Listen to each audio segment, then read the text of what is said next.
दोस्तों, कैसे हैं आप लोग। देख सकते हैं ड्यूटेरिया बीपीएससी बिहार लोक सेवा आयोग 71वीं प्रारंभिक परीक्षा वॉल्यूम 1 मार्केट में आ चुका है दोस्तों।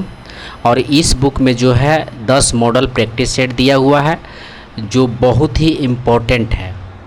ठीक है, तो आज से हम लोग जो है ये 10 मॉडल प्रैक्टिस सेट स्टार्ट करने जा रहे हैं। और जिसको भी इसका पीडीएफ चाहिए तो चैनल को सब्सक्राइब कर लेगा और लाइक शेयर ज़रूर आप करेंगे। ठीक है दोस्तों, तो आइए स्टार्ट करते हैं। तो सेट नंबर 1 का पहला प्रश्न है, आरंभिक पूर्वापाषाण काल के संबंध में कौन सा कथन असत्य है। असत्य पूछा है तो ऑप्शन ए दिया हुआ, इस युग में मानव खाद्य संग्रह बना रहा, तो ये कथन जो है असत्य है। ध्यान रखेंगे, ये ही कथन जो है इसमें असत्य है, तो इसका आंसर ए हो जाएगा। दूसरा है, इस युग में बिदारणी एक प्रमुख औजार थी, तो ध्यान रखेंगे आरंभिक पूर्वापाषाण काल में बिदारणी एक प्रमुख औजार थी। बिल्कुल सही है, ये बिल्कुल सही है। इस युग के निवास स्थल सोहन घाटी से मिले हैं, तो इस युग के निवास स्थल सोहन घाटी से मिले हैं, ये भी सही है। इस युग में खंडक का प्रयोग शिकार के लिए किया जाता था, तो खंडक का प्रयोग किसके लिए किया जाता था, तो शिकार के लिए किया जाता था। तो ध्यान रखेंगे आरंभिक पूर्वापाषाण काल के संबंध में जो है कथन ये जो है असत्य हो गया, तो कथन सत्य क्या होगा, तो ध्यान रखेंगे आरंभिक पूर्वापाषाण काल के संबंध में जो है मानव शिकार पर निर्भर था। मानव जो है शिकार पर निर्भर था, न कि खाद्य संग्रह था। ठीक है, आइए नेक्स्ट क्वेश्चन देखते हैं। मौर्य वंश के संस्थापक चंद्रगुप्त मौर्य की विजय का विस्तृत वर्णन किनके ग्रंथ में मिलता है, तो इसका आंसर हो जाएगा विशाखादत्त। ठीक है, चंद्रगुप्त मौर्य की विजयों का विस्तृत वर्णन विशाखादत्त के ग्रंथ में मिलता है। और विशाखादत्त के ग्रंथ का क्या नाम है, तो मुद्रा राक्षस। ठीक है, विशाखादत्त के ग्रंथ का क्या नाम है, तो मुद्रा राक्षस। और मुद्रा राक्षस पुस्तक की रचना 9वीं सदी में हुई थी। ध्यान रखेंगे मुद्रा राक्षस पुस्तक की रचना जो है 9वीं सदी में हुई थी। और आधुनिक काल में इस विषय पर कई नाटक लिखे गए हैं, और सबसे जो है फेमस नाटक भारतेंदु हरिश्चंद्र ने लिखा है, और इसको हिंदी में लिखा है। तो पूछे अगर आपसे प्रश्न कि सर्वप्रथम हिंदी में मुद्रा राक्षस को कौन अनुवाद किया है, तो भारतेंदु हरिश्चंद्र ने किया है, तो इसको भी ध्यान रखेंगे। आइए नेक्स्ट देखते हैं। उत्तर भारत में मौर्य के सबसे महत्वपूर्ण देशी उत्तराधिकारी कौन हुए, तो इसके आंसर हो जाएगा शुंग वंश के शासक। तो उत्तर भारत में मौर्य के सबसे महत्वपूर्ण देशी उत्तराधिकारी कौन हुए, तो शुंग वंश के शासक। तो शुंग वंश के संस्थापक कौन थे, तो पुष्यमित्र शुंग थे। ध्यान रखेंगे पुष्यमित्र शुंग, और 185 ईसा पूर्व, 185 ईसा पूर्व में। ठीक है, कौन क्या था, तो पुष्यमित्र शुंग। इससे प्रश्न बनता है कि मौर्य वंश के सबसे अंतिम शासक कौन थे, तो ध्यान रखना बृहद्रथ। तो बृहद्रथ का हत्या करके जो है इन्होंने शुंग वंश का जो है स्थापना किया था पुष्यमित्र शुंग ने। और पुष्यमित्र शुंग ने अपनी राजधानी कहाँ बनाया था, तो पाटलिपुत्र बनाया था। ध्यान रखेंगे अपनी राजधानी कहाँ बनाया था, तो पाटलिपुत्र बनाया था। अब पुष्यमित्र शुंग के ही दरबार में रहते थे, ध्यान रखेंगे पंतजलि, संस्कृत व्याकरणाचार्य थे पंतजलि। ठीक है, और पुराणों के अनुसार जो है पुष्यमित्र शुंग का शासनकाल कितना वर्ष तक रहा, तो 36 वर्ष तक रहा।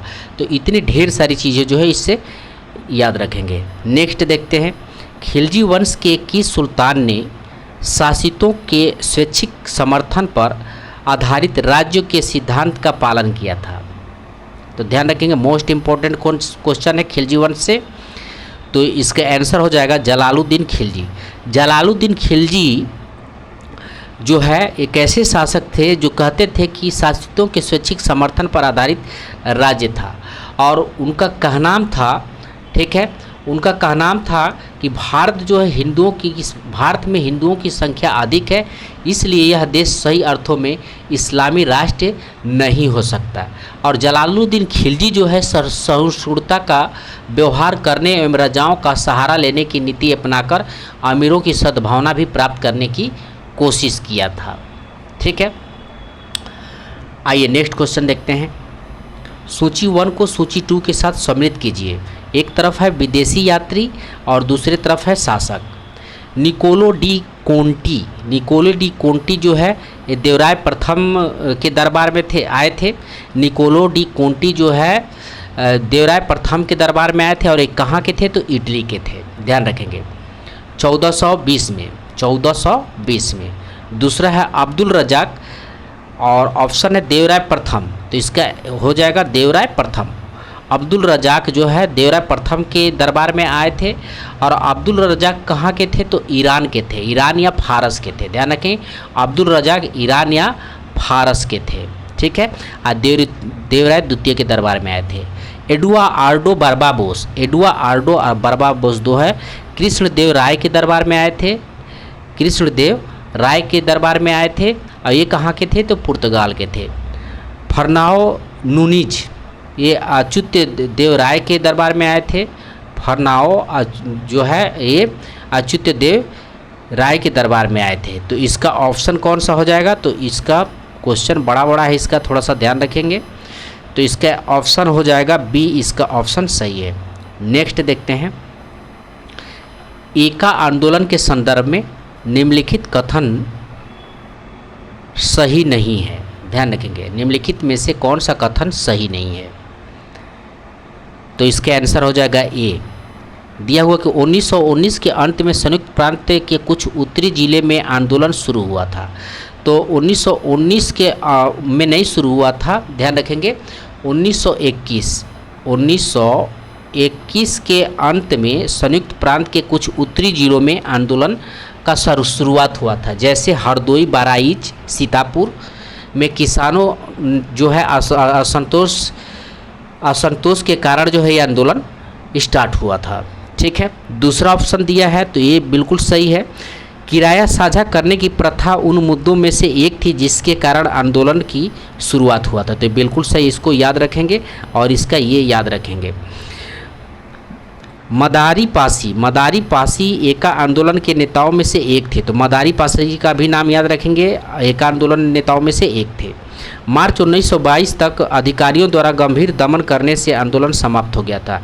तो ये आंदोलन कब समाप्त हुआ था? मार्च 1922 में, तो इसको भी याद रखेंगे। इसका आंसर हो जाएगा ए। नेक्स्ट क्वेश्चन देखते हैं।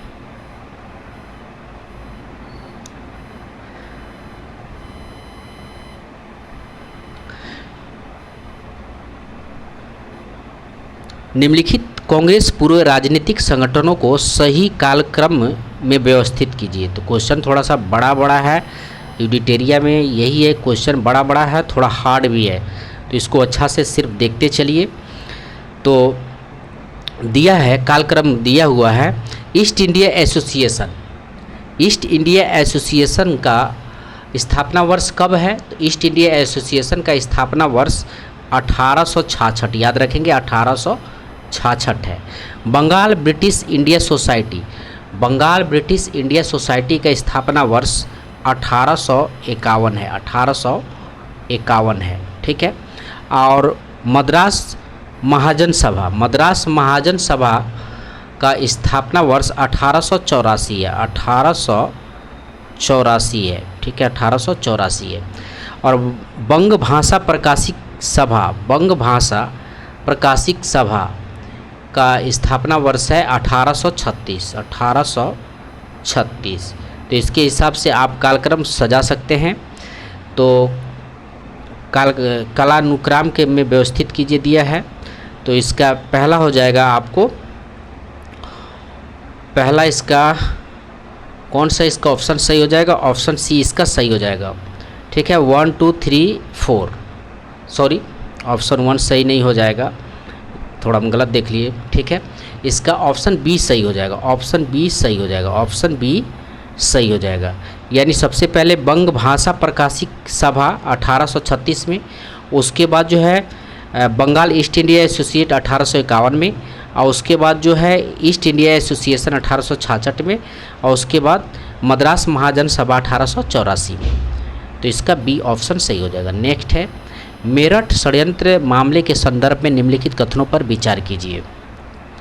पहला ऑप्शन दिया हुआ है, यह मामला भारतीय राष्ट्र आंदोलन के कम्युनिस्ट और समाजवादी पहलुओं से जुड़ा था, तो ये बिल्कुल सही है। मेरठ षड्यंत्र मामला जो है कम्युनिस्ट और समाजवादी पहलुओं से जुड़ा हुआ है, ठीक है। इस मामला को भारत में मजदूर वर्ग के आंदोलन को कमज़ोर करने के लिए जिम्मेदार ठहराया जाता है, तो ये भी बिल्कुल सही है, ठीक है। मेरठ षड्यंत्र मामला के बारे में देखा जाए तो मेरठ षड्यंत्र मामला जो है 1929 में ब्रिटिश भारत में शुरू किए गए एक विवादास्पद अदालती मामला था, ठीक है। यह एक विवादास्पद अदालती मामला था, ठीक है। तो इसका आंसर हो जाएगा 8वां का, यानी 1 और 2 दोनों सही है।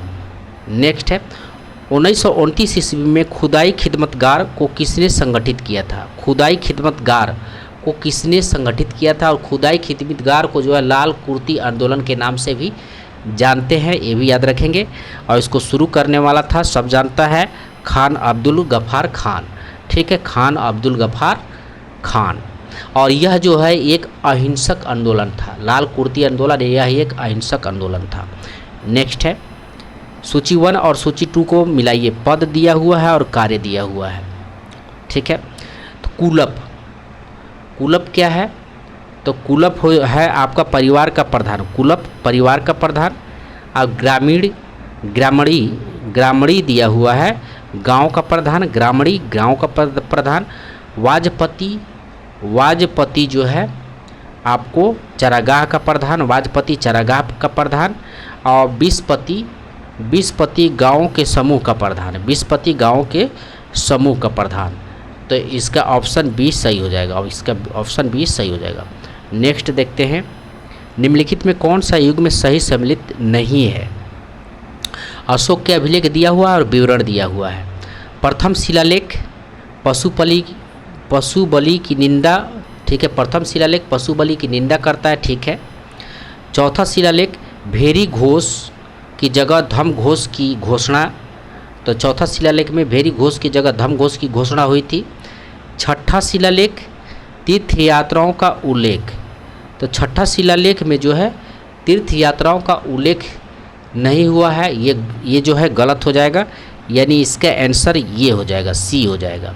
छठा शिलालेख में क्या है? तो ध्यान रखेंगे, छठा शिलालेख में आपको है आत्मनियंत्रण की शिक्षा, छठा शिलालेख में है आत्मनियंत्रण की शिक्षा। नौवां शिलालेख क्या है? शिष्टाचार का उल्लेख, नौवां शिलालेख में शिष्टाचार का उल्लेख दिया हुआ है, ठीक है। और 7वां और 8वां शिलालेख में ध्यान रखेंगे अशोक की तीर्थ यात्राओं का उल्लेख दिया हुआ है, 7वां और 8वां शिलालेख में अशोक की तीर्थ यात्राओं का उल्लेख दिया हुआ है। आइए नेक्स्ट क्वेश्चन देखते हैं। 12 नंबर प्रश्न है, निम्नलिखित में कौन एक हर्षवर्धन की रचना नहीं मानी जाती है? तो निम्नलिखित में कौन एक हर्षवर्धन की रचना नहीं मानी जाती है? तो इसका आंसर हो जाएगा कथा सरित सागर। कथा सरित सागर जो है ये हर्षवर्धन की रचना नहीं है, ये सोमदेव की रचना है, ठीक है। ये जो है सोमदेव की रचना है। बाकी जो है नागानंद, रत्नावली और प्रियदर्शिका, ये हर्षवर्धन की रचना है, ठीक है। बाकी कथा सती सागर जो है सोमदेव की रचना है। नेक्स्ट क्वेश्चन देखते हैं, मोहम्मद गौरी के गुजरात आक्रमण के समय वहाँ का शासक कौन था? तो वहाँ का शासक था भीम द्वितीय था। वहाँ का शासक कौन था? भीम द्वितीय था। गौरी के बारे में देखा जाए तो गौरी जो है 1173 में गौरी के नाम से साम्राज्य गद्दी पर बैठा था 1173 में। इसने भारत में पहला आक्रमण कब किया था? तो 1175 में गौरी जो है भारत पर पहला आक्रमण किया था, मुल्तान के विरुद्ध में किया था, ठीक है। उसके बाद मोहम्मद गौरी का भारत पर दूसरा आक्रमण था 1178 में, दूसरा आक्रमण 1178 में, ठीक है। और गुजरात पर हुआ था, जहाँ का शासक कौन था? तो भीम द्वितीय था, भीम द्वितीय, और जिसको मूल राज भी कहा जाता है। और इसको जो है बुरी तरह से भीम द्वितीय जो है पराजित किया था, यानी हराया था, ध्यान रखेंगे। आइए नेक्स्ट क्वेश्चन देखते हैं। अलाउद्दीन खिलजी के बाजार नियंत्रण प्रणाली के संबंध में कौन सा युग में सही सम्मिलित नहीं है, सही सम्मिलित नहीं है। दिया है दीवाने रियासत बाजार नियंत्रक है, तो ये सही सम्मिलित है। सहना ये मंडी बाजार अधीक्षक था, तो ये भी सही है। बरीदे मंडी बाजार निरीक्षक है, ये भी सही है।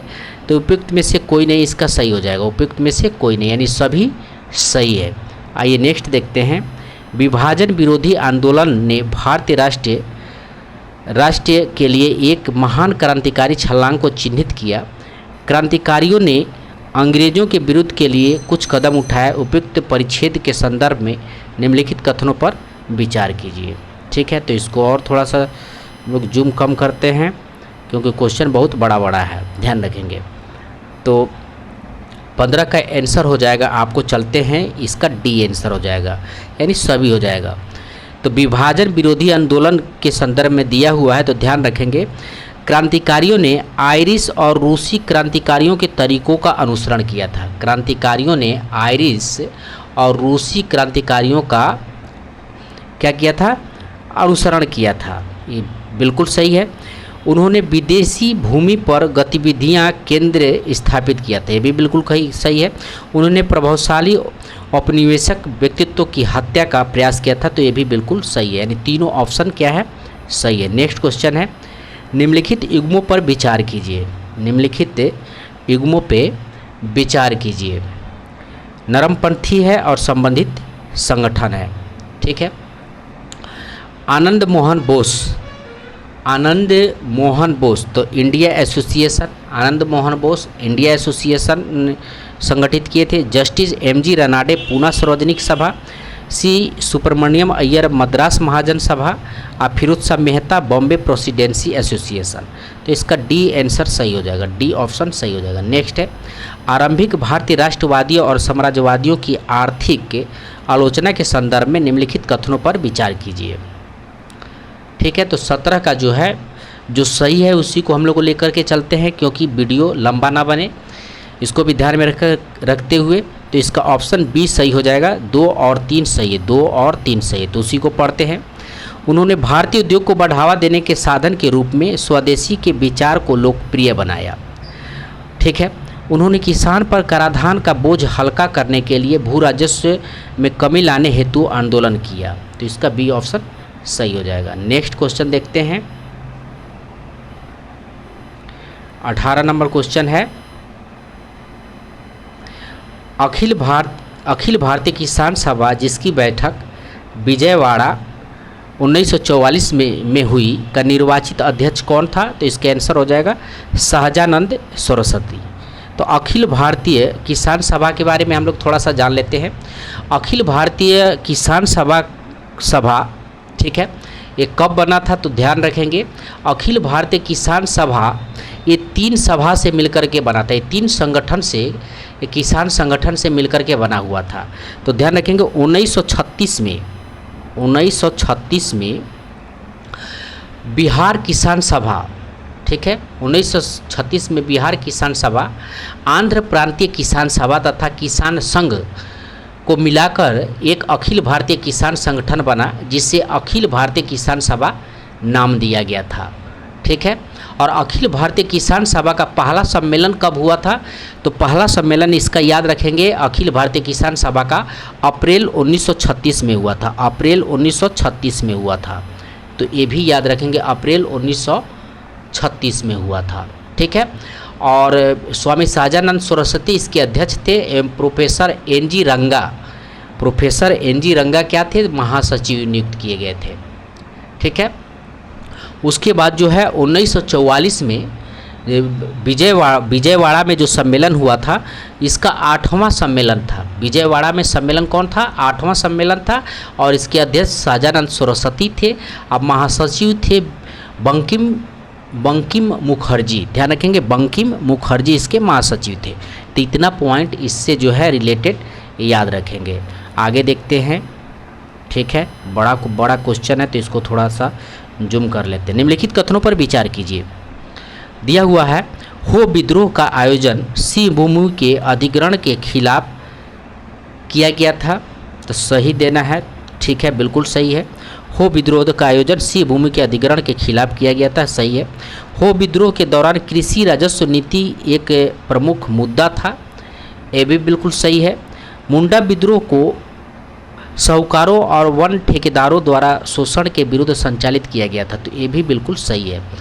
तो 19 का जो है डी इसका ऑप्शन सही हो जाएगा, डी ऑप्शन इसका सही हो जाएगा। नेक्स्ट देखते हैं, 20 नंबर क्वेश्चन दिया हुआ है, निम्नलिखित में से कौन से सदस्यों ने संविधान सभा में अल्पसंख्यक वर्गों का प्रतिनिधित्व किया था? तो इसका आंसर हो जाएगा आपको, आंसर हो जाएगा फ्रैंक एंथिनो और डॉक्टर HP मोदी। तो इसका आंसर हो जाएगा बी 2 और 4, फ्रैंक एंथनी और डॉक्टर HP मोदी जो है संविधान सभा में अल्पसंख्यक वर्गों का प्रतिनिधित्व किया था, फ्रैंक एंथनी और डॉक्टर HP मोदी। नेक्स्ट है, भारतीय शासन अधिनियम 1935 के संदर्भ में निम्नलिखित कथनों पर विचार करें। ठीक है, तो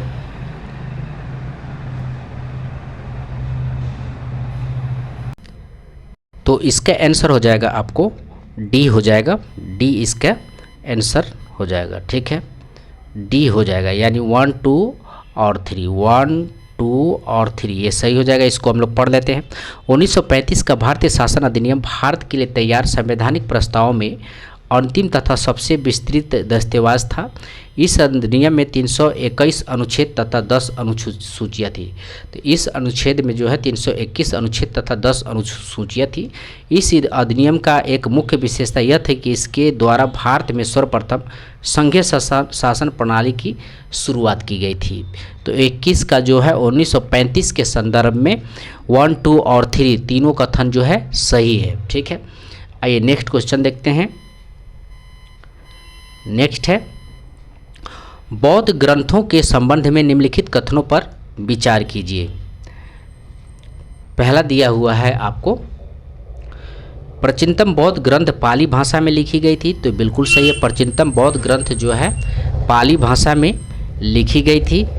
उसके बाद जो है दूसरा दिया, पाली भाषा कन्नौज या उत्तरी बिहार में बोली जाती है, तो ये बिल्कुल गलत दिया हुआ। ठीक है, पाली भाषा जो है आपको कन्नौज उत्तरी बिहार में बोली जाती है, ये जो है गलत है। ठीक है, यानी दूसरा गलत है। तीसरा देखते हैं, महात्मा बुद्ध के पूर्व जन्मों की कथाएं जातक कहलाती है, तो ये बिल्कुल सही है। तो इसके आंसर हो जाएगा 1 और 3, यानी सी इसका ऑप्शन सही है। ध्यान रखेंगे, सी इसका ऑप्शन सही है। और ये जो है पाली भाषा कन्नौज या उत्तरी बिहार में बोली जाती है, तो उत्तरी बिहार में नहीं दक्षिणी बिहार में बोली जाती है, तो इसको भी ध्यान रखेंगे। पाली भाषा कन्नौज या उत्तरी बिहार में नहीं दक्षिणी बिहार में बोली जाती है। आइए नेक्स्ट क्वेश्चन देखते हैं। जैनुल आबिदीन की उपलब्धियों में कौन सा सत्य नहीं है? जैनुल आबिदीन की उपलब्धियों में कौन सा सत्य नहीं है? तो इसका आंसर हो जाएगा सी, इसका आंसर हो जाएगा वह तिब्बत ए खुर्द को नहीं जीत पाया था, वह तिब्बत ए खुर्द को नहीं जीत पाया था। तो ये जो कथन असत्य हो जाएगा, वह तिब्बत ए खुर्द को जीत पाया था। जैनुल आबिदीन जो है तिब्बत के खुर्द को जीत पाया था। बाकी जो सत्य उसको देखें, उसे बादशाह कहा जाता था। जैनुल आबिदीन को बादशाह कहा जाता था। उसने लद्दाख पर मंगोल हमलों को नाकाम किया था। उसने मंगोल हमलों को क्या किया था? नाकाम किया था। उसे कश्मीर का अकबर भी कहा जाता। तो जैनुल आबिदीन को जो है कश्मीर का अकबर भी कहा जाता था। तो इतना सारा पॉइंट इससे याद रखेंगे। नेक्स्ट है, स्थायी बंदोबस्ती के कारण कौन सी समस्या उत्पन्न हुई है? तो इसके आंसर हो जाएगा उपयुक्त सभी। उपयुक्त सभी यानी कंपनी ने जो राजस्व तय किया वह इतना अधिक था कि उसको चुकाने में जमींदारों को बहुत परेशानी हो रही थी। ठीक है, जो जमींदार राजस्व चुकाने में असमर्थ हो जाता था उसकी जमींदारी छीन ली जाती थी। इस व्यवस्था से जमींदार की स्थिति में तो सुधार आया, किंतु कंपनी को कोई लाभ नहीं हुआ। तो उपयुक्त सभी इसमें जो है ये सही हो जाएगा। नेक्स्ट देखते हैं, खुर्दा विद्रोह के संबंध में निम्नलिखित में कौन सा कथन सत्य है? खुर्दा विद्रोह के संबंध में निम्नलिखित में कौन सा कथन सत्य है? तो इसका ऑप्शन बी सही हो जाएगा, बी जो है सही है। 2, 3 और 4, 2, 3 और 4।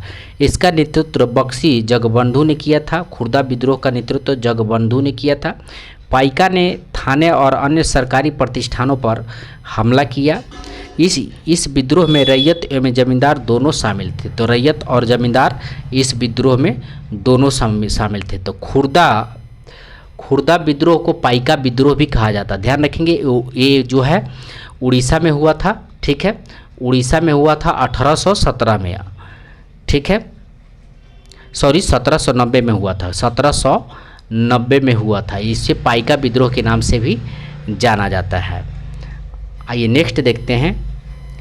B.R. अम्बेडकर को भारत में दलित आंदोलनों का जनक माना जाता है। उनके संबंध में निम्नलिखित में से कौन सा कथन असत्य है?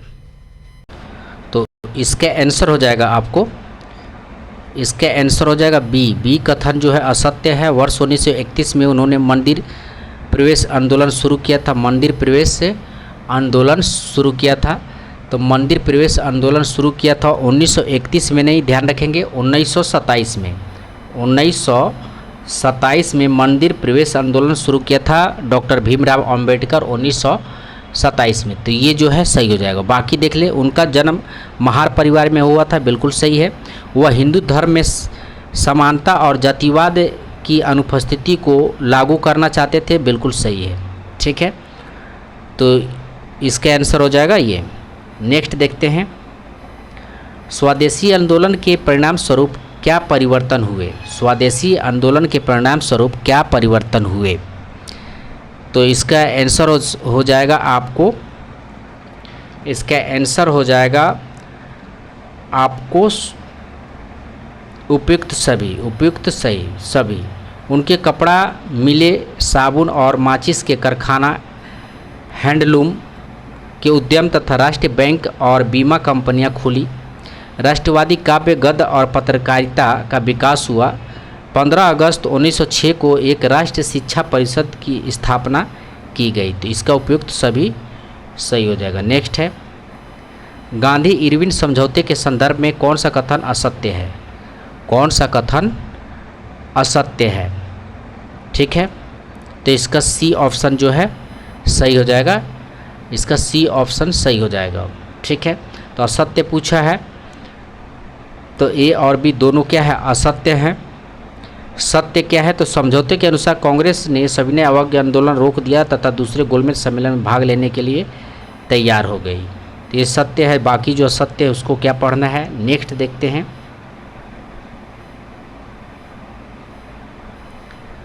28 नंबर क्वेश्चन है, जवाहरलाल नेहरू के संबंध में निम्नलिखित कथनों पर विचार कीजिए। ठीक है, तो इसका आंसर हो जाएगा केवल 1, यानी नेहरू लीग अगेंस्ट इम्पीरियलिज्म की एग्जीक्यूटिव काउंसिल के सदस्य थे। नेहरू लीग अगेंस्ट इम्पीरियलिज्म के एग्जीक्यूटिव काउंसिल के सदस्य थे। ठीक है, नेक्स्ट देखते हैं। तो देखते हैं नेक्स्ट क्वेश्चन। 1857 के विद्रोह के बाद ब्रिटिश प्रांतीय प्रशासन में लगाए गए सुधारों के संबंध में निम्नलिखित कथनों पर विचार कीजिए। ठीक है, और इसमें पूछा है कि कौन सा कथन असत्य है? कौन सा कथन असत्य है? इसका डी हो जाएगा, न तो 1 और न ही 2, न तो 1 और न ही 2। तो असत्य कथन है। तो ये इसमें देखें, प्रांतों को निश्चित अनुदान देने की व्यवस्था 1882 ईस्वी में समाप्त कर दी गई। ठीक है, केंद्रीय और प्रांतीय वित्त को अलग करने की दिशा में पहला कदम 1870 में लॉर्ड मेयो ने उठाया था। लॉर्ड मेयो ने उठाया था। ठीक है, तो इसका आंसर हो जाएगा न तो 1 न तो 2। नेक्स्ट देखते हैं, निम्नलिखित में कौन सा विकल्प मौलिक अधिकारों का सबसे सटीक वर्णन है? तो इसका आंसर सी हो जाएगा, संविधान द्वारा प्रदत्त और सुरक्षित समस्त अधिकार। ध्यान रखिए, संविधान द्वारा प्रदत्त और सुरक्षित समस्त अधिकार। ठीक है, मौलिक अधिकार का सबसे सटीक वर्णन है। नेक्स्ट है, जनजातीय क्षेत्रों के संरक्षण और बार बार हो जा रहा है, थोड़ा देखिए। हाँ 32 नंबर प्रश्न, जनजातीय क्षेत्रों के संरक्षण और क्षेत्रों के निवासियों की आदिम जीवन पद्धति की रक्षा करने हेतु किन राज्यों से संबंध राज्यपालों को स्वविवेकाधिकार प्रदान किया गया है? तो 32 का हो जाएगा आपको बी 1, 3 और 4, 1, 3 और 4। ठीक है, सिक्किम, असम और मेघालय, सिक्किम, असम और मेघालय। नेक्स्ट क्वेश्चन देखते हैं, पंचायत अनुसूचित क्षेत्र के विस्तार अधिनियम 1936 के तहत ग्राम सभाओं को निम्नलिखित में कौन सी शक्तियां और कार्य प्रदान किया गया है?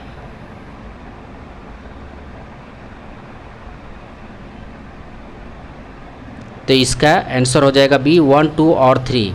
ग्रामीण 1, 2 और 3, ग्रामीण बाजार का प्रबंधन, शराब के उत्पादन, आस्वान और निषेध को नियंत्रित करना, स्थानीय विवादों का समाधान करने का अधिकार। नेक्स्ट क्वेश्चन देखते हैं, निर्वाचन आयुक्त को हटाया जा सकता है। तो ये तो आप लोग जानते हैं, निर्वाचन आयोग को कैसे हटाया जाता है? तो मुख्य निर्वाचन आयुक्त के परामर्श पर राष्ट्रपति द्वारा। ठीक है, और भारतीय संविधान का भाग 15 और अनुच्छेद 324 से 329 चुनावों से संबंधित है, और राष्ट्रपति निर्वाचन आयुक्त को मुख्य निर्वाचन आयुक्त का परामर्श द्वारा ही हटा सकता है। ठीक है, आइए नेक्स्ट क्वेश्चन देखते हैं। 35 नंबर प्रश्न है, राज्य के नीति निर्देशक तत्वों में से निम्नलिखित में से किस सिद्धांत या विचारों के लक्षण दृष्टिगोचर नहीं होते हैं? दृष्टिगोचर नहीं होते हैं, तो इसका आंसर हो जाएगा केवल 4। ध्यान रखेंगे, साम्यवादी सिद्धांत जो है दृष्टिगोचर नहीं होते हैं, बाकी जो है समाजवादी सिद्धांत, गांधीवादी सिद्धांत और उदारवादी संविधान। तो राज्य के नीति निर्देशक तत्वों में साम्यवादी सिद्धांत, ठीक है, साम्यवादी सिद्धांत का विचार जो है दृष्टिगोचर नहीं होते हैं, बाकी राज्य के नीति निर्देशक तत्वों में समाजवादी, गांधीवादी तथा उदारवादी सिद्धांतों का लक्षण दृष्टिगोचर होते हैं। ठीक है, ध्यान रखेंगे। और समाजवादी सिद्धांत का लक्ष्य सामाजिक एवं आर्थिक न्याय प्रदान करना है अनुच्छेद 38 के तहत, और गांधीवादी सिद्धांत गांधीवादी विचारधारा पर आधारित है, जैसे ग्राम पंचायतों का गठन अनुच्छेद 40 के अंतर्गत। ठीक है, और उदारवादी सिद्धांत जो है उदारवादी का विचारधारा से संबंधित, जैसे नागरिकों के लिए समान सिविल संहिता अनुच्छेद 44 के तहत। नेक्स्ट देखते हैं 36 नंबर क्वेश्चन, निम्नलिखित में से भारतीय संविधान में मौलिक कर्तव्य कौन सा नहीं है? मौलिक कर्तव्य कौन सा नहीं है? तो इसका आंसर हो जाएगा बी, हमारी मिली जुली संस्कृति की समृद्धि विरासत को संरक्षित करना, ये जो है मौलिक कर्तव्य नहीं है। नेक्स्ट है, केंद्रीय मंत्रिपरिषद के संदर्भ में निम्नलिखित कथनों पर विचार कीजिए। तो इसका आंसर हो जाएगा डी 1, 2 और 3। यह केंद्रीय प्रशासन से संबंधित सभी नीतियाँ निर्णय लेती है, यह सभी नीतिगत निर्णय के कार्यान्वयन की देखरेख करती है, यह विधायकों का निर्माण कर संसद के दोनों सदनों में उन्हें पारित करवाने में महत्वपूर्ण भूमिका निभाती है। नेक्स्ट क्वेश्चन है, लोकसभा की कार्यवाही का संचालन के लिए अध्यक्ष या स्पीकर का चुनाव किया जाता है। तो लोकसभा के सदस्यों के द्वारा, लोकसभा के सदस्यों के द्वारा। नेक्स्ट है, फिर से देखें, महान्यायवादी के संदर्भ में निम्नलिखित कथनों पर विचार करें। तो इसका आंसर हो जाएगा 1, 2 और 3, 1, 2 और 3। ठीक है, लोकसभा की कार्यवाही में भाग ले सकता है, बिल्कुल सही। लोकसभा के किसी समिति का सदस्य हो सकता है, बिल्कुल सही। लोकसभा में बोल सकता है, बिल्कुल सही। लोकसभा में सिर्फ मतदान नहीं कर सकता, तो ये याद रखेंगे, लोकसभा में मतदान नहीं कर सकता, ये गलत है। तो इसका आंसर हो जाएगा 1, 2 और 3, 1, 2 और 3। नेक्स्ट देखते हैं 40 नंबर क्वेश्चन है, 93वां संविधान संशोधन निम्न में से किससे संबंधित है? तो ये पिछड़ा वर्ग के छात्रों के शैक्षिक संस्थानों में प्रवेश से आरक्षण से संबंधित है। ध्यान रखेंगे, 93वां संविधान संशोधन 2005 में किया गया था, 2005 में। ठीक है, और ये जो है पिछड़े वर्ग के छात्रों के शैक्षिक संस्थाओं में प्रवेश आरक्षण से संबंधित है। नेक्स्ट है, पृथ्वी के आंतरिक संरचना की जानकारी प्राप्त करने के लिए निम्नलिखित में कौन सा स्रोत अप्रत्यक्ष स्रोत में शामिल है? तो इसका हो जाएगा 1 2 3 4, यानी चारों शामिल है, यानी उल्का पिंड भी शामिल है, चुंबकीय क्षेत्र भी शामिल है, गुरुत्वाकर्षण भी शामिल है, भूकंपीय तरंगे भी शामिल है। नेक्स्ट क्वेश्चन देखते हैं। 43 नंबर प्रश्न है, दक्कन ट्रेप के सेल समूह किस प्रकार के ज्वालामुखी उद्वार का परिणाम है? तो यह है बेसाल्ट प्रवाह ज्वालामुखी। दक्कन ट्रेप का सेल समूह जो है बेसाल्ट प्रवाह ज्वालामुखी है। भारत के दक्कन ट्रेप या दक्कन का पठार के सेल समूह का निर्माण बेसाल्ट प्रवाह ज्वालामुखी से ही हुआ है। ठीक है। अन्य तथ्य के रूप में ध्यान रखेंगे, बेसाल्ट या बसाल्ट एक प्रकार का बहिर्भेदी ज्वालामुखी आग्नेय चट्टान है। इसका निर्माण बेसाल्टी लावा के धरातल पर आकर तेजी से जमने की वजह से होती है। इस कारण यह कणविहीन या गैर रेवादार रूपी में भी पाई जाती है। नेक्स्ट देखते हैं, हिमालय पर्वत श्रृंखला में मुख्य रूप से कौन सी श्रेणियाँ पाई जाती है? तो बृहत हिमालय पाया जाता है। ठीक है, बृहत हिमालय, उसके बाद शिवालिका श्रृंखला, उसके बाद पूर्वांचल श्रेणी है, यानी 1 2 और 3, 1 2 और 3, यानी इसका ये ऑप्शन सही हो जाएगा, ये ऑप्शन सही हो जाएगा। ठीक है, आइए नेक्स्ट देखते हैं। हिमालयी नदियों अपने प्रवाह के क्रम में मध्य एवं निचले भागों में किस प्रकार की आकृति का निर्माण नहीं करती दिया है, नहीं करती। तो इनमें से कोई नहीं, यानी इनमें से सभी जो है हिमालय नदियां जो है निकलती है तो गोखुर झील का निर्माण करती हैं, विसर्प नदियों का भी निर्माण करती है, गुम्फित वाहिकाओं का भी निर्माण करती है। तो इसमें से ये कोई नहीं इसका आंसर हो जाएगा। नेक्स्ट है, शीतोष्ण कटिबंधीय प्राकृतिक वनस्पति भारत के किस क्षेत्र में पाई जाती है? तो शीतोष्ण कटिबंधीय भारत के किस क्षेत्र में पाई जाती है? तो इसका आंसर हो जाएगा आपको, इसका आंसर हो जाएगा पश्चिमी हिमालय क्षेत्र में, पश्चिमी हिमालय क्षेत्र में। नेक्स्ट है, भारत के किन राज्यों में वन्य जीव अभयारण्य सबसे अधिक है? तो भारत के किन राज्यों में वन्य जीव अभयारण्य सबसे अधिक है? तो महाराष्ट्र में सबसे अधिक है। महाराष्ट्र में वन्य जीव कितने हैं? तो 50 वन्य जीव अभयारण्य है। ठीक है, और महाराष्ट्र को gateway of the heart of India कहा जाता है, gateway of the heart of India Maharashtra को कहा जाता है। इसके अलावा महाराष्ट्र में 6 राष्ट्रीय उद्यान तथा 6 बाघ अभयारण्य भी है।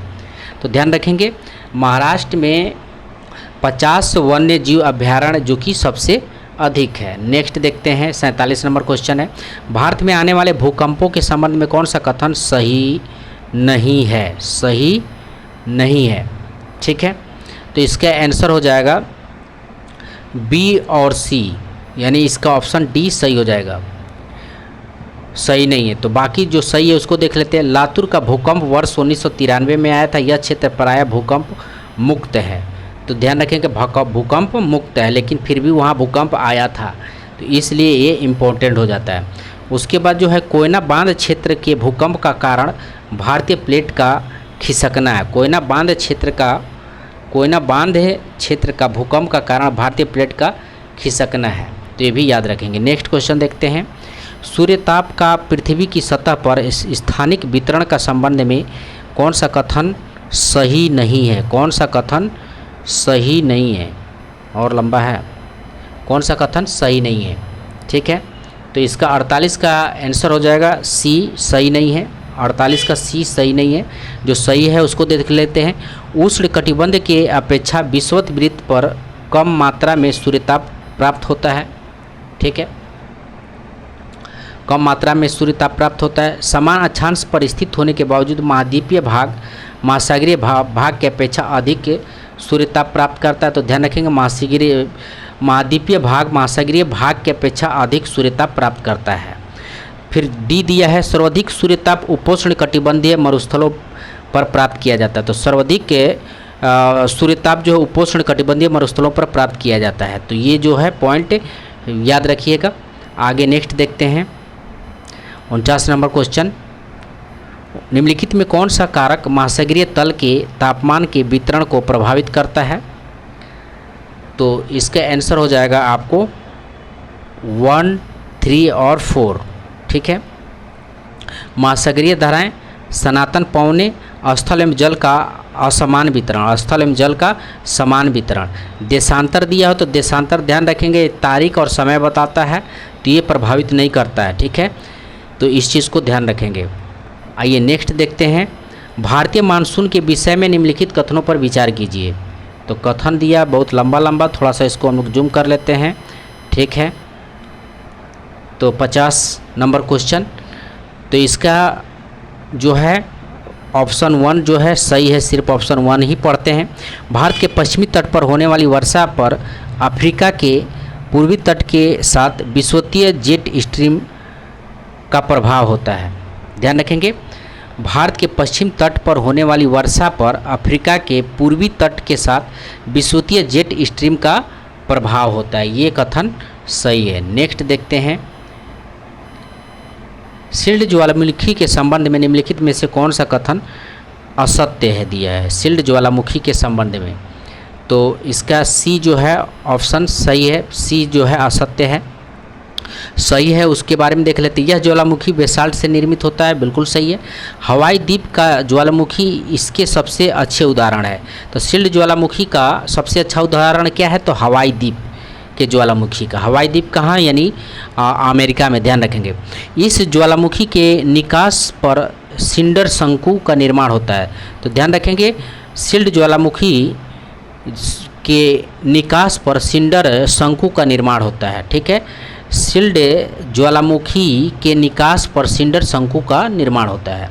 नेक्स्ट क्वेश्चन 52 नंबर क्वेश्चन है, निम्नलिखित कथनों पर विचार कीजिए। निम्नलिखित कथनों पर विचार कीजिए, तो इसका ऑप्शन सी सही हो जाएगा। तो सी देखते हैं, सिर्फ सी देखते हैं, सी ऑप्शन सही हो जाएगा, 1 और 2 दोनों। यानी अटलांटिक महासागर की तुलना में प्रशांत महासागर में तापमान की वार्षिक परिसर अधिक है, बिल्कुल सही है। दक्षिण गोलार्ध की तुलना में उत्तरी गोलार्ध में तापमान का वार्षिक परिसर अधिक है, ये भी सही है।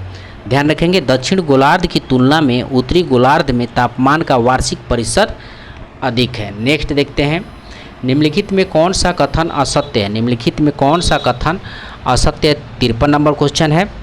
तो फूलों की घाटी हिमाचल क्षेत्र में स्थित है, ये कथन जो है सही है। फूलों की घाटी कहाँ है, उत्तराखंड में। फूलों की घाटी उत्तराखंड में विराजमान है, उत्तराखंड में। तो ध्यान रखेंगे, तो ये कथन असत्य है। बाकी जो सही है देख लेते हैं, हिमालय की महत्वपूर्ण स्थलाकृति शिवालिक और दून है। ध्यान रखेंगे, हिमाचल और हिमालय की महत्वपूर्ण स्थलाकृति शिवालिक और दून है। बृहत हिमालय की घाटियों में भोटिया प्रजाति के लोग निवास करते हैं। तो बृहत हिमालय की घाटियों में भोटिया प्रजाति के लोग निवास करते हैं। ऊंचाई पर स्थित घास के मैदान को बुग्याल कहा जाता है। ध्यान रखेंगे, ऊंचाई पर स्थित घास के मैदान को क्या कहा जाता है, बुग्याल कहा जाता है। आइए नेक्स्ट देखते हैं, 54 नंबर क्वेश्चन है, निम्नलिखित कथनों पर विचार करें। तो उपयुक्त में से कौन सा कथन सही है दिया है, तो डी कथन जो है सही हो जाएगा। डी कथन 1, 2 और 3, यानी हिमालय क्षेत्र की नदियों का मार्ग टेढ़ी मेढ़ी और ये अपना मार्ग बदलती रहती हैं, बिल्कुल सही है। कोसी नदी पर्वत के ऊपरी भागों से भारी मात्रा में अवसाद लाकर अपना मार्ग अवरुद्ध करती है, ये भी सही है। कोसी नदी मैदानी भाग में सर्पाकार रूप में प्रवाहित होती है, तो ये भी बिल्कुल सही है, यानी 1, 2 और 3 सही है। नेक्स्ट है, निम्नलिखित झीलों में कौन सा लैगून झील है। निम्नलिखित झीलों में कौन सा लैगून झील है, तो इसका आंसर हो जाएगा डी, यानी 1, 3 और 4। 1, 3 और 4 जो है लैगून झील है। चिल्का झील, पुलिकट झील और कोल्लूर झील। ध्यान रखेंगे, चिल्का झील, पुलिकट झील और कोल्लूर झील लैगून झील है। बाकू जो है वुलर झील दिया है, तो ये वुलर झील क्या है, तो सबसे बड़ी मीठे पानी का झील है, सबसे बड़ी मीठे भारत का जो है सबसे बड़ी मीठे पानी का झील है, और ये जम्मू कश्मीर में मिलता है, जम्मू कश्मीर में मिलता है। पुलिकट झील कहाँ मिलता है, तो पुलिकट झील जो है आंध्र प्रदेश में। और चिल्का झील जो है, चिल्का झील कहाँ मिलता है, तो ध्यान रखेंगे, चिल्का झील जो है भारत की सबसे बड़ी लैगून झील है। चिल्का झील भारत की सबसे बड़ी लैगून झील है, ठीक है। अब पुलिकट झील आंध्र प्रदेश तमिलनाडु की सीमा यानी कोरोमंडल पे स्थित है, ठीक है। नेक्स्ट देखते हैं 56, वैश्विक वित्तीय स्थिरता रिपोर्ट निम्नलिखित में से किसके द्वारा जारी की जाती है? तो इसका आंसर हो जाएगा अंतर्राष्ट्रीय मुद्रा कोष यानी IMF के द्वारा जारी किया जाता है, IMF के द्वारा जारी किया जाता है। नेक्स्ट है व्यष्टि अर्थशास्त्र के संदर्भ में निम्नलिखित कथनों पर विचार कीजिए। तो इसका कथन ये सही है, केवल व्यष्टि अर्थशास्त्र आर्थिक गतिविधियों के लिए बॉटम ऑफ दृष्टिकोण का संदर्भित करता है। ध्यान रखें, व्यष्टि अर्थशास्त्र आर्थिक गतिविधियों के लिए बॉटम ऑफ दृष्टिकोण को संदर्भित करता है। नेक्स्ट क्वेश्चन देखते हैं, निम्नलिखित में से कौन सा एक सकल घरेलू उत्पाद GDP गणना करने की विधि नहीं है? इसका आंसर हो जाएगा ह्रासमान लागत विधि, ह्रासमान लागत विधि। नेक्स्ट है चक्रीय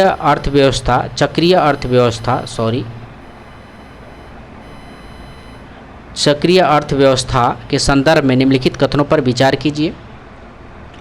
तो इसका जो है ऑप्शन डी सही हो जाएगा। 1, 2 और 3, 1, 2 और 3 जो है कथन क्या है? सत्य है। तो इसको देख लेते हैं। चक्रीय अर्थव्यवस्था उच्च संसाधन, कार्य दक्षता और कम अपशिष्ट एवं बर्बादी का नेतृत्व करती है। इसमें हर चीज़ का पुनः उपयोग और पुनः निर्माण या पुनः नवीकरण किया जाता है। इंडियन प्लास्टिक पैक्ट को लॉन्च करने वाला भारत पहला एशियाई देश है जिसका लक्ष्य 2030 तक प्लास्टिक के लिए चक्रीय अर्थव्यवस्था की ओर परिवर्तित करने में व्यवसायों को सक्षम बनाना है। ठीक है, तो 1, 2 और 3 इसमें सही हो जाएगा। नेक्स्ट देखते हैं 60 नंबर क्वेश्चन दिया हुआ है, बहुत ज़्यादा लंबा क्वेश्चन है दोस्तों, आप इसको देख सकते हैं। 60 नंबर प्रश्न है, प्रधानमंत्री कौशल विकास योजना 4.0 के संबंध में निम्नलिखित में से कौन सा कथन सत्य है? तो इसका ऑप्शन जो है, इसका ऑप्शन सी सही हो जाएगा। सी ऑप्शन हो जाएगा। 1 और 2 दोनों कथन सत्य है।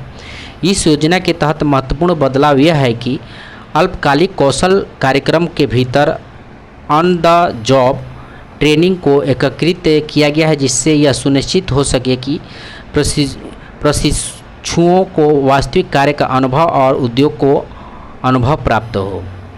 दूसरा है, उद्योग जगत की बदलती मांगों और नए युग की तकनीकों के आगमन के साथ तालमेल बनाए रखने के लिए AI 5G तकनीकी, साइबर सुरक्षा, ग्रीन हाइड्रोजन, ड्रोन तकनीकी पर 400 से अधिक नए पाठ्यक्रम शुरू किए गए हैं जो उभरती प्रौद्योगिकी और भविष्य के कौशल पर ध्यान केंद्रित करता है। नेक्स्ट है, किसी दी गई अवधि के लिए एक देश की राष्ट्रीय आय, तो इसका डी ऑप्शन सही है, उत्पादित अंतिम वस्तुओं और सेवाओं के मौद्रिक मूल्य के बराबर होती है। ध्यान रखेंगे, किसी दी गई अवधि के लिए एक देश की राष्ट्रीय आय उत्पादित अंतिम वस्तुओं और सेवाओं के मौद्रिक मूल्यों के बराबर होगी। नेक्स्ट है 62 नंबर क्वेश्चन है, पंचवर्षीय योजनाओं के संदर्भ में निम्नलिखित कथनों पर विचार कीजिए। ठीक है, और कौन सा कथन सत्य नहीं है? सत्य नहीं है। तो इसमें जो है केवल 3 जो है सत्य नहीं है, 3 जो है सत्य नहीं, तो इसको नहीं पढ़ते हैं, जो सत्य उसको पढ़ते हैं। पंचवर्षीय योजना के वर्ष 2017 तक के प्रलेखों में केवल 5 वर्ष की योजना अवधि से प्राप्त किए जाने वाले उद्देश्यों का ही उल्लेख नहीं होता, बल्कि उनमें आगामी 20 वर्षों में प्राप्त किए जाने वाले उद्देश्य का भी उल्लेख होता है। इस दीर्घकालिक योजना को परिप्रेक्ष्यात्मक योजना कहा जाता है।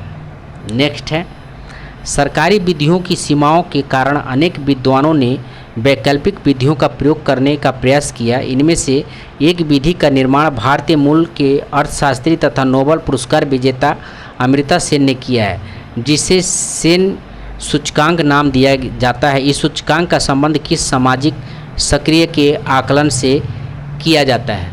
63 नंबर क्वेश्चन, तो इसका आंसर हो जाएगा निर्धनता आकलन। निर्धनता आकलन से किया जाता है। सेन सूचकांक का संबंध जो है किससे है? निर्धनता आकलन से है। नोबेल पुरस्कार विजेता जो है डॉक्टर अमर्त्य सेन है, ध्यान रखेंगे, ने इस सूचकांक को विकसित किया था। निर्धनता आकलन के लिए अतिरिक्त निर्धनता अंतराल सूचकांक और वर्णित निर्धनता अंतराल उपकरणों का भी प्रयोग किया जाता है। ठीक है, भारत सरकार स्वयं भी निर्धनता के आकलन के लिए अलग अलग मापदंडों का प्रयोग करती है, साथ ही समय समय पर इसमें संशोधन भी करते रहती है। तो इतना जो है आपका बुक से मिला, तो इतना ध्यान रखेंगे, निर्धनता आकलन करता है। ठीक है, नेक्स्ट देखते हैं 64 नंबर क्वेश्चन। तो 64 नंबर क्वेश्चन है,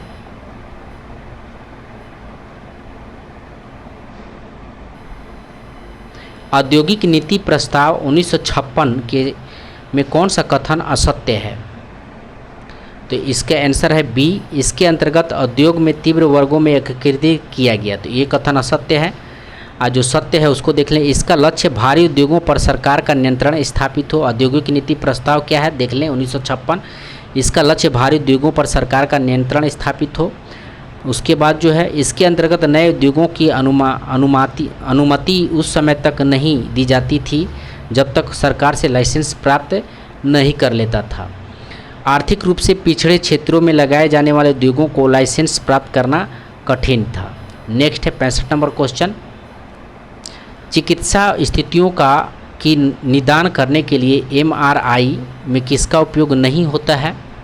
तो इसका हो जाएगा बी, एक्स किरण। एक्स किरण का उपयोग नहीं होता है। नेक्स्ट है अल्फा कण के 2 धन आवेश होते हैं, इसका द्रव्यमान लगभग बराबर होता है। तो ये हीलियम के एक परमाणु के नाभिक के जो है अल्फा कण के 2 धन आवेश बराबर होते हैं। नेक्स्ट है निम्नलिखित में कौन सा कथन सही है?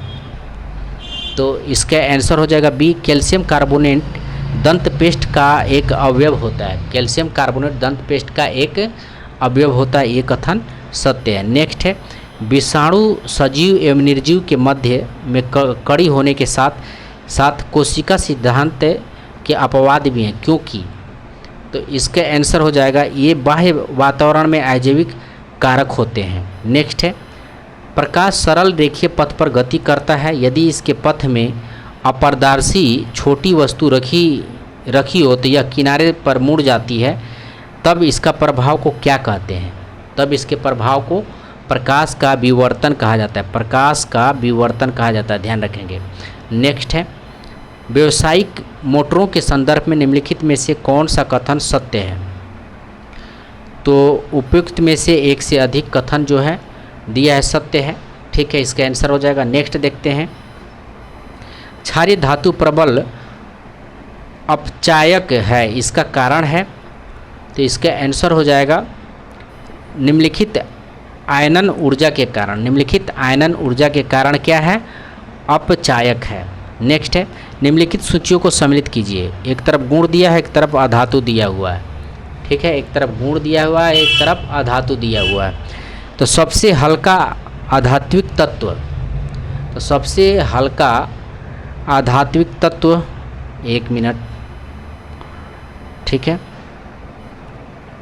सबसे हल्का आध्यात्मिक तत्व कौन सा है? तो हाइड्रोजन है, ध्यान रखेंगे, हाइड्रोजन है। द्रव आध्यात्मिक तत्व कौन सा है? द्रव आध्यात्मिक तत्व तो ये सिल्वर है, द्रव अवस्था में रहता है सिल्वर। अधातु जिसमें चमक होती है, अधातु जिसमें चमक होती है तो आयोडीन अधातु है, लेकिन इसमें चमक होती है। अधातु जो विद्युत का सर्वश्रेष्ठ चालक है, तो अधातु जो विद्युत का सर्वश्रेष्ठ चालक है तो ग्रेफाइट है, ग्रेफाइट अधातु है और विद्युत का जो है सर्वश्रेष्ठ चालक भी है। नेक्स्ट देखते हैं समस्थानिक C614 संबंध है, तो इसका आंसर हो जाएगा समस्थानिक C614 अनुरेखांतक तकनीकी से, अनुरेखांतक तकनीकी से। नेक्स्ट है किस आधार पर एक कोशिकीय होते हुए भी अमीबा को प्रोटिस्टा जगत का सदस्य जबकि राइजोबियम को मोनेरा जगत का सदस्य माना जाता है? तो इसका आंसर हो जाएगा सी, केंद्रक की संरचना के आधार पर। केंद्रक की संरचना के आधार पर जो है अमीबा को प्रोटिस्टा जगत का सदस्य जबकि राइजोबियम को मोनेरा जगत का सदस्य माना जाता है। नेक्स्ट है निम्नलिखित में रुधिर के संरचना के संदर्भ में असत्य कथन का चयन कीजिए। तो इसका असत्य कथन केवल 3 है, ठीक है, केवल 3। बाकी जो सत्य उसको देख लेते हैं। रुधिर 2 घटक से मिलकर बना होता है, प्लाज्मा एवं कोशिकाएं। रुधिर के लाल होने के कारण आरबीसीएस में उपस्थित हीम में युक्त प्रोटीन होता है, सही है, ठीक है, तो दोनों सही है। नेक्स्ट देखते हैं, जीवों के विकास के संदर्भ में निम्नलिखित में से कौन सा अनुक्रम सही है दिया है, सही है, ठीक है, तो इसका आंसर हो जाएगा सी, मायोग्लोबिन, सॉरी, इसका आंसर हो जाएगा जीवों के विकास के संदर्भ में तो पैगोलिन कच्छप बाज हो जाएगा, ठीक है, इसका आंसर हो जाएगा सैलामेंडर अजगर कंगारू, ठीक है, सैलामेंडर अजगर कंगारू। नेक्स्ट है 77 नंबर क्वेश्चन, मानव शरीर में श्वसन वर्णक है हीमोग्लोबिन, इसका हो जाएगा मानव शरीर में श्वसन वर्णक हीमोग्लोबिन है। नेक्स्ट देखते हैं 78 नंबर क्वेश्चन है, निम्नलिखित में कौन सा कथन असत्य है, तो इसका सी नंबर जो है असत्य, बाकी जो सत्य देख लें। डॉक्टर थर्मामीटर का पारस 35 डिग्री सेल्सियस से 42 डिग्री सेल्सियस तक होता है।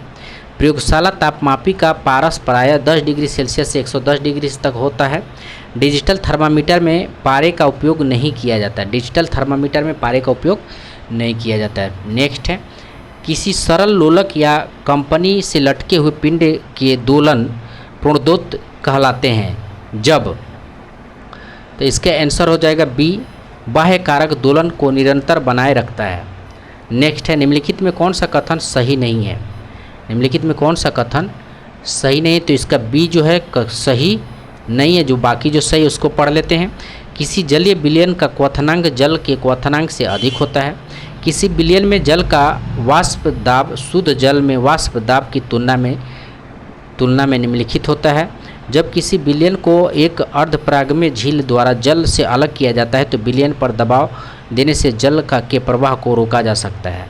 नेक्स्ट है 81 नंबर क्वेश्चन, निम्नलिखित में कौन सा पौधे में मौजूद सरल अस्थायी ऊतकों का एक समूह है, तो इसका आंसर हो जाएगा आपको पेरेनकाइमा, कोलेनकाइमा, स्क्लेरोनकाइमा, ठीक है।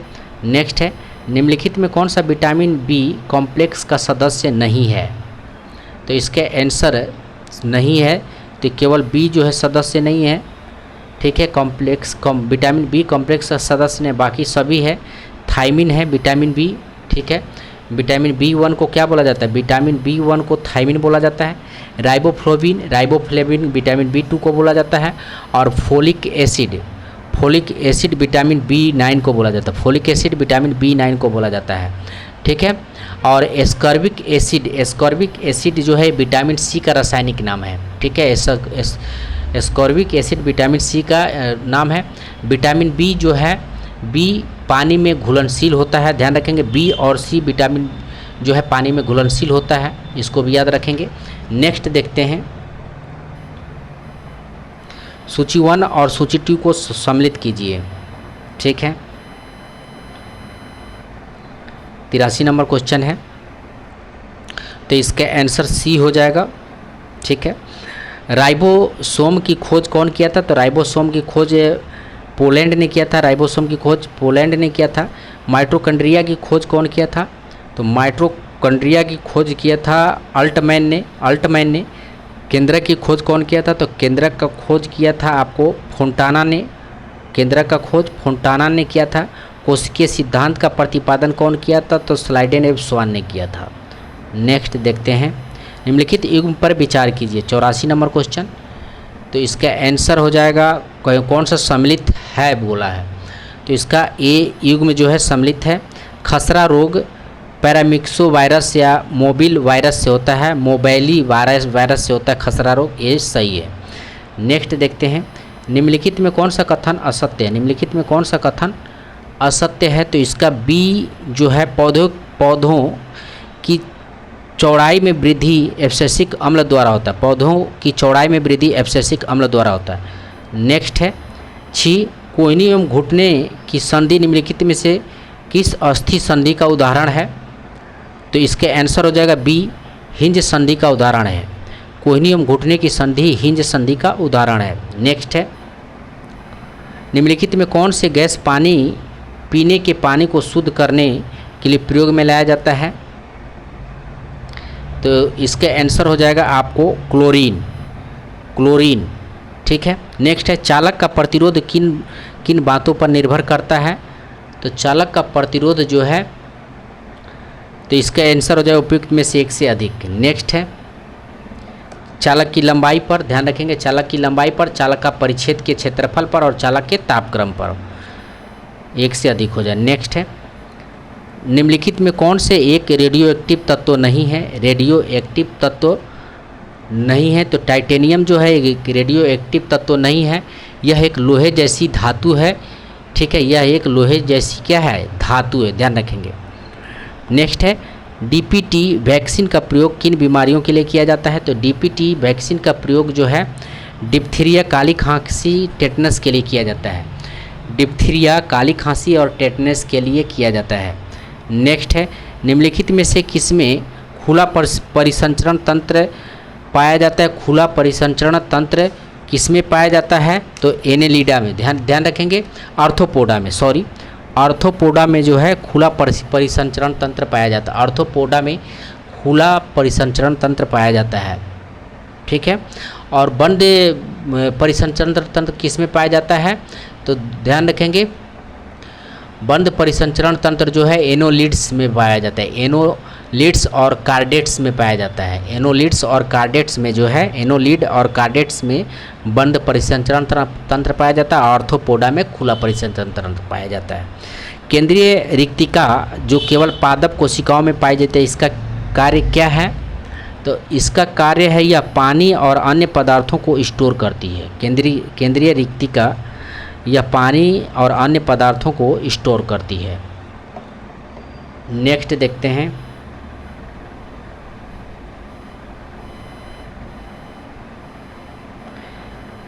ट्रिप्नोसोम प्रोटोजोआ जो निदुली व्याधि या स्लिकनेस नामक बीमारी की वजह से है, किस प्रकार के प्रोटोजोआ से होता है? किस प्रकार के प्रोटोजोआ से होता है? तो कसाभी प्रोटोजोआ से होता है। कसाभी प्रोटोजोआ से होता है। नेक्स्ट है, हमारे तंत्र में अधिकतम एटीपी अणुओं को उत्पन्न करने वाले पद हैं? तो पद हैं आपको केब्रस चक्र। हमारे तंत्र में अधिकतम एटीपी अणुओं को उत्पन्न करने वाले पद कौन है? केब्रस चक्र। ठीक है। और श्वसन तंत्र में अधिकतम एटीपी जो है केब्रस चक्र या एडिनोसिन ट्राइफास्फेट अणुओं को उत्पन्न करने वाला पद केब्रस चक्र। यह चक्र कोशिका को माइटोकॉन्ड्रिया से संपन्न होता है। इस चक्र की खोज कौन किया था? तो हेंस कैब्रस ने 1937 में किया था। नेक्स्ट है, वैशाली में आयोजित द्वितीय बौद्ध संगीति की अध्यक्षता निम्नलिखित में से किसके द्वारा किया गया था? तो ये किया गया था किसके द्वारा? तो साबा कामी के द्वारा किया गया था। पहला जो है मोगलीपोतीस ने किया था। ठीक है। दूसरा जो है साबा कामी के महाकश्यप पे टिक लगा दिए हैं। ये साबा कामी पे के द्वारा किया गया था। ठीक है। द्वितीय बौद्ध संगीति जो है साबा कामी, और उस समय के शासक कौन था? तो कालाशोक था। उस समय के शासक कौन था? कालाशोक था। प्रथम बौद्ध संगति जो है महाकश्यप के द्वारा किया गया था। प्रथम महाकश्यप, और दूसरा साबा कामी हो गया, तीसरा मोगलीपोतीस और चौथा हो गया वसुमित्र। ठीक है। नेक्स्ट है, निम्नलिखित में से किसके नेतृत्व में दिगंबर संप्रदाय का उद्भव हुआ है? तो दिगंबर जो है नग्न रहने में विश्वास करते हैं। और नग्न कौन थे? तो भद्रबाहु।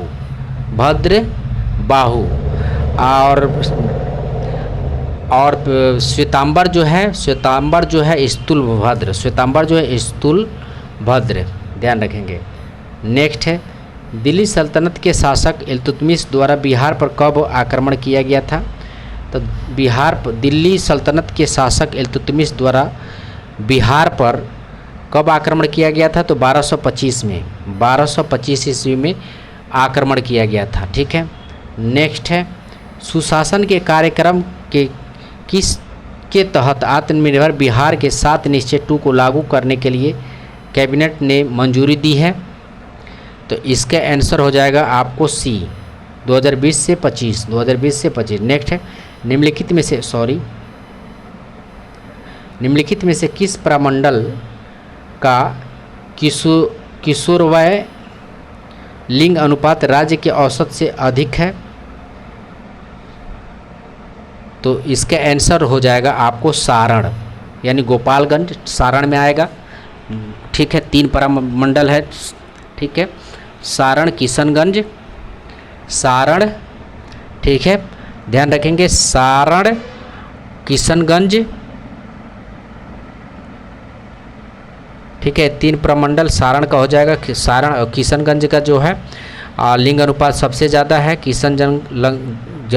किशनगंज का लिंग अनुपात सबसे ज़्यादा है।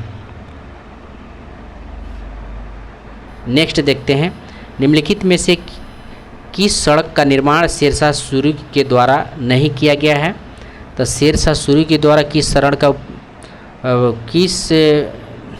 सड़क का निर्माण नहीं किया गया है? तो उपयुक्त में से कोई नहीं। तो शेरशाह सूरी को अकबर का अग्रदूत कहा जाता है, क्योंकि इसका शासन सुधार के संदर्भ में जो है दिया है। तो शेरशाह सूरी के द्वारा निर्मित सड़कें, ध्यान रखेंगे, बंगाल से सिंध, बंगाल से सिंह, आगरा से चित्तौड़, आगरा से बुरहानपुर, लाहौर से मुल्तान, और ग्रैंड ट्रैंक रोड 16 का भी इसी ने मरम्मत या करवाया था, शेरशाह सूरी ने ही। ग्रैंड ट्रैंक रोड भी इसे के नाम से भी जाना जाता है। नेक्स्ट है, अंग्रेज़ों के द्वारा पटना में अपनी पहली फैक्ट्री कब स्थापित किया गया था? तो 1620 में अंग्रेज़ों द्वारा पटना में अपनी पहली फैक्ट्री आरंभ किया गया था। आरंभ में सूती वस्त्र, अनाज और सोरा की प्राप्ति के उद्देश्य से अंग्रेज़ों ने इस फैक्ट्री का आरंभ किया था। कालांतर में अंग्रेज नील के उत्पादन की ओर आकर्षित हुए और पटना में डच फैक्ट्री की स्थापना कब हुई थी? तो 1632 में डच फैक्ट्री की स्थापना हुई थी। नेक्स्ट है, 1857 की क्रांति में सर्वप्रथम विद्रोही तत्कालीन बिहार के किन क्षेत्रों में देखा गया? तो रोहिणी में देखा गया था, रोहिणी में। नेक्स्ट है, कोसी नदी को निम्नलिखित में से किस नदी के साथ जोड़ने के लिए जल शक्ति मंत्रालय द्वारा मंजूरी दी गई है?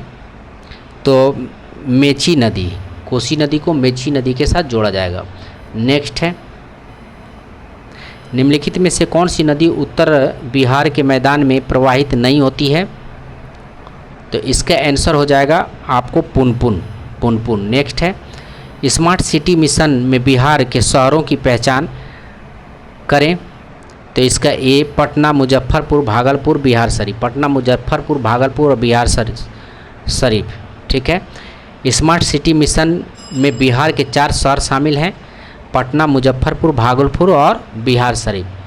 ठीक है, स्मार्ट सिटी मिशन का आरंभ कब हुआ था? तो 2015 में, 2015 में भी याद रखेंगे। नेक्स्ट है, लुप्तप्राय प्रजाति काला हिरण बिहार के किस जिले में पाया जाता है? तो इसका आंसर हो जाएगा आपको डी, उपयुक्त में से एक से अधिक।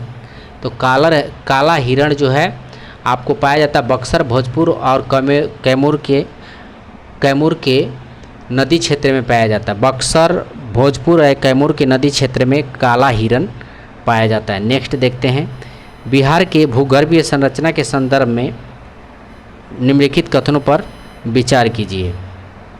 107 नंबर क्वेश्चन। तो इसका आंसर हो जाएगा सी।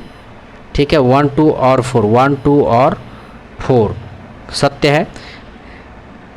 धारवाड़ क्रम की चट्टानों का निर्माण कैम्ब्रियन युग में हुआ है। तो ये बिल्कुल सही है, धारवाड़ क्रम की चट्टानों का निर्माण प्री कैम्ब्रियन युग में हुआ है। तृतीय शैलों का विस्तार चंपारण जिलों में है। तृतीय शैलों का विस्तारण जो चंपारण जिले में है। बिहार के मैदानी क्षेत्र में चतुर्थक चट्टानें पाई जाती है। बिहार के मैदानी क्षेत्र में जो है चतुर्थक चट्टानें पाई जाती हैं। नेक्स्ट देखते हैं, बिहार के निम्नलिखित जिलों का आरोहीय दशकीय जनसंख्या वृद्धि 2001 से 2011 के अनुसार सही क्रम चुनिए। तो इसका आंसर बी हो जाएगा, सिवान, किशनगंज और मधेपुरा। सिवान, किशनगंज और मधेपुरा। नेक्स्ट है, 2011 की जनगणना के अनुसार बिहार के किस जिले में पुरुषों से ज़्यादा महिलाएं हैं, तो इसका आंसर हो जाएगा गोपालगंज में। पुरुषों से ज़्यादा जो है महिलाएं हैं गोपालगंज में। ठीक है, ध्यान रखिए, यानी 1000 पुरुष के मुकाबले 1015 महिलाएं जो है अधिक है। नेक्स्ट देखते हैं, 2011 की जनगणना के अनुसार भारत की जनसंख्या का प्रतिशत बिहार राज्य में निवास करती है। इसका आंसर हो जाएगा 8। नेक्स्ट है, निम्नलिखित कथनों पर विचार कीजिए। निम्नलिखित कथनों पर विचार कीजिए, तो इसका जो है 1 और 2 सही हो जाएगा, 1 और 2 सही होगा। DSIB का अर्थ होता है डोमेस्टिक सिस्टमेटिकल इम्पोर्टेंट बैंक्स, और DSIB का बैंक की विफलता का व्यापारिक आर्थिक प्रभाव हो सकता है। नेक्स्ट देखते हैं, 112 नंबर प्रश्न है, नो योर मेडिसिन ऐप किस मंत्रालय की पहल है? Know your medicine KYM app किस मंत्रालय की पहल है? तो ये है आपको खेल एवं युवा कल्याण मंत्रालय, खेल एवं युवा कल्याण मंत्रालय। नेक्स्ट है, दिल्ली मेट्रो द्वारा शुरू की गई सेवाओं के संबंध में निम्नलिखित कथनों पर विचार कीजिए। तो इसका आंसर जो है, ठीक है, दोनों कथन सही है। तो श्रेयार्ड सेवा केवल महिलाओं के लिए और महिला चालकों द्वारा संचालित की जाएगी। रियादर सेवा सभी मेट्रो यात्रियों के लिए उपलब्ध, चाहे वो महिला हो या पुरुष हो। नेक्स्ट है, निम्नलिखित कथनों पर विचार कीजिए। 114 नंबर क्वेश्चन, तो इसका आंसर सी हो जाएगा। केवल 1 और 3 सही है, 1 और 3 को ही पढ़ेंगे। रक्षा अनुसंधान एवं विकास संगठन DRDO ने भारत की पहली लंबी दूरी की हाइपरसोनिक स्वदेशी मिसाइल का सफलतापूर्वक परीक्षण किया। यह क्रूज एवं बैलिस्टिक दोनों मिसाइल के पिक्चर से लैस है।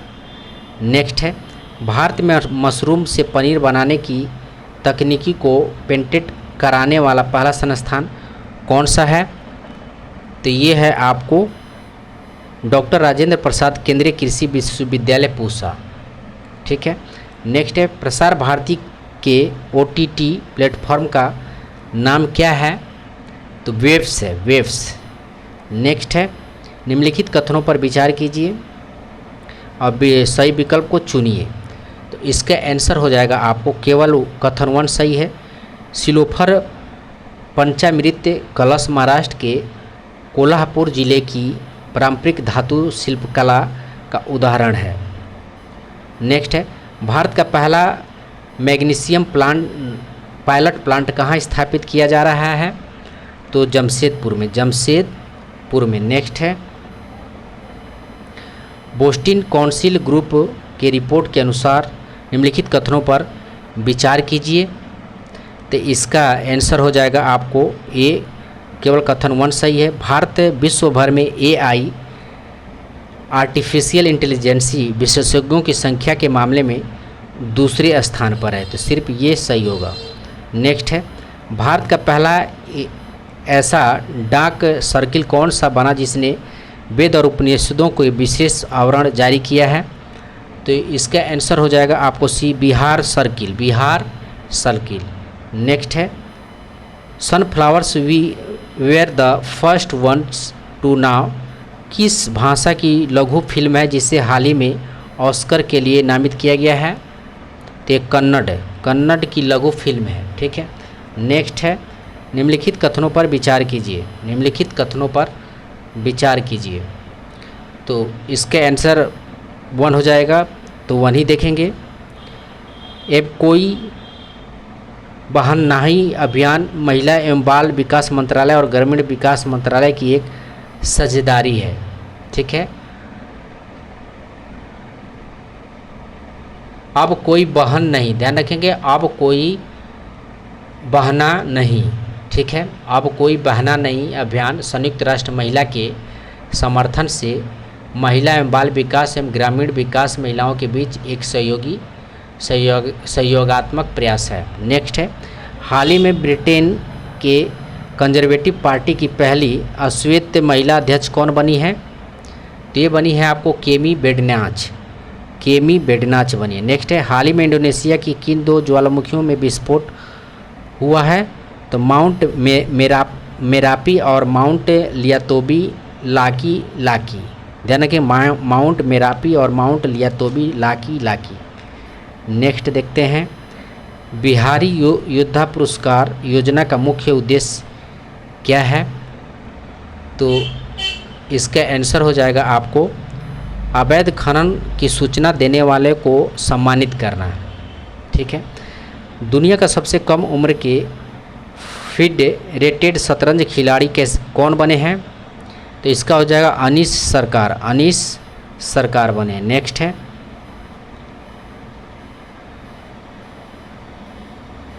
हाल ही में विवेक दुबराय का निधन हो गया, उनके संबंध में निम्नलिखित कथनों पर विचार कीजिए। 127 नंबर। तो इसका आंसर हो जाएगा आपको सी, दोनों सही है। विवेक दुबराय प्रधानमंत्री की आर्थिक सलाहकार परिषद के अध्यक्ष थे। ठीक है। वह 2015-19 तक नीति आयोग के सदस्य रह चुके थे। मिस यूनिवर्स 2024 का खिताब किसने जीता है? तो मिस यूनिवर्स 2024 का खिताब जीता है आपको विक्टोरिया कजेर थेल्विंग। नेक्स्ट है 129 नंबर, वर्ष 2024 का बुकर पुरस्कार किस लेखिका को प्रदान किया गया है? तो इसका आंसर है आपको समांथा हार्वे को। नेक्स्ट है, द ऑर्डर ऑफ एक्सीलेंसी किस देश के सर्वोच्च नागरिक पुरस्कार है जो प्रधानमंत्री मोदी को दिया गया है? तो इसका आंसर हो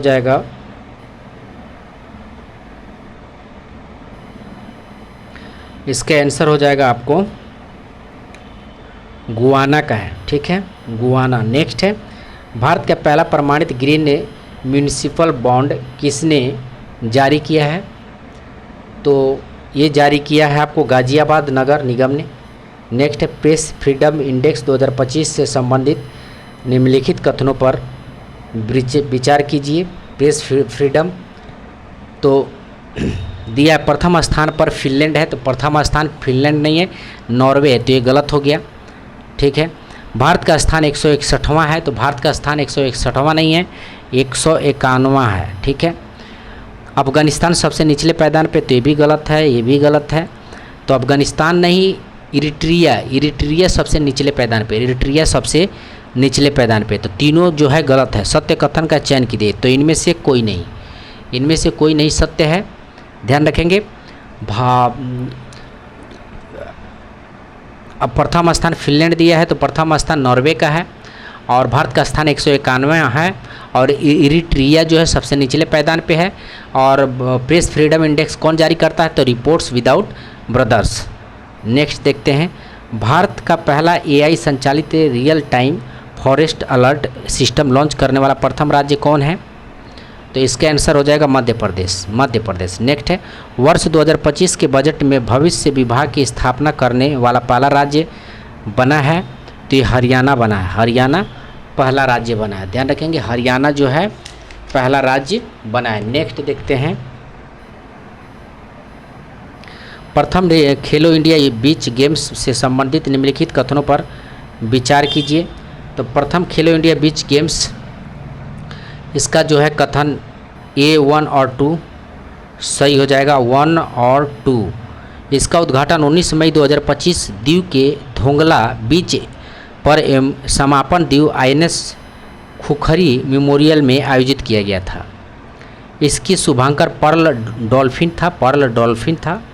नेक्स्ट है, किस देश ने दुनिया की पहली राष्ट्रीय स्तरीय क्रिप्टो पर्यटन भुगतान प्रणाली शुरू किया है? तो भूटान हो जाएगा। 42वां राष्ट्रीय सीनियर रोइंग चैंपियनशिप 2025 कहाँ आयोजित किया गया है? तो भोपाल मध्य प्रदेश में आयोजित किया गया। नेक्स्ट है, 2024-25 के बजट में घोषित प्रधानमंत्री इंटर्नशिप योजना का लक्ष्य क्या है? तो इसका है शीर्ष 500 कंपनियों में से 5 वर्षों में 1 करोड़ युवाओं को इंटर्नशिप प्रदान करना। तो ये क्या है? सत्य कथन है। नेक्स्ट है, व्यक्तित्व अधिकार का मुख्य उद्देश्य क्या है? तो व्यक्तित्व अधिकार का मुख्य उद्देश्य है आपको व्यक्ति की पहचान के व्यावसायिक उपयोग को नियंत्रित करना। नेक्स्ट है ध्रुव नीति के संदर्भ में ध्रुव का पूर्ण रूप क्या है? तो इसका आंसर हो जाएगा आपको digital hub for reference and unique virtual address. ठीक है, और ये कौन जारी किया है? तो डाक विभाग ने जारी किया है, ध्यान रखेंगे। अब यहाँ पे से जो है 1 और 50 के बीच कितना भाज्य संख्या आता है? 1 और 50 के बीच कितना भाज्य संख्या आता है? तो इसका हो जाएगा B 15। नेक्स्ट है निम्नलिखित रिक्त स्थानों में कौन सी संख्या होगी? तो निम्नलिखित रिक्त स्थानों में आपको 36 संख्या होगी। 3 अंकों में कितनी संख्या 8 से विभाज्य है? तो ध्यान रखेंगे इसका भी C आंसर हो जाएगा 144। कितने तरीकों से 7 पुरुष और 5 महिलाओं में से 6 सदस्यों? ठीक, क्वेश्चन पढ़ लेंगे, हम आंसर बता देते हैं। ये 350 हो जाएगा। 145 का C हो जाएगा 550, और 146 का A हो जाएगा, और 147 का आपको A हो जाएगा, सॉरी 147 का A हो जाएगा, ठीक है। 148 का B हो जाएगा, ठीक है। 149 का D हो जाएगा, और 150 का A हो जाएगा। तो यहाँ तक रहा समाप्त। मिलते हैं नेक्स्ट वीडियो में। धन्यवाद।